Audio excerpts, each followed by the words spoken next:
বর্তমানে most viral একটা ice cream, এটা হচ্ছে ডিসকোন আইসক্রিম। সবার দেখা দেখি আমারও খেতে ইচ্ছে করছিল, যেহেতু আমিও অনেক আইসক্রিম লাভার, এটা আমার ট্রাই করে দেখা উচিত।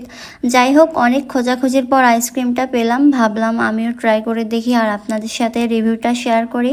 প্রথমেই বলে নিই, যারা ডার্ক চকলেট আর কফি পছন্দ করেন তাদের কাছে এটা অনেক মজা লাগবে।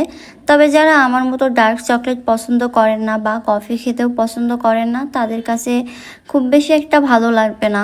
প্রথমে একটা মোটা ডার্ক চকলেটের লেয়ার ছিল, যেটা আমি ফেলে দিয়েছি। তারপর আইসক্রিমটা পুরোটাই কফির কম্বিনেশনের তৈরি, এটাও আমার কাছে ভালো লাগেনি। সবশেষে বলবো, আমার 100 টাকা পুরোটাই জলে গেল। এর চেয়ে ভালো হতো যদি আমি 50 টাকার দুটো কোন কিনে খেতাম। আমি 50 টাকার কোনগুলোই সবসময় খাই।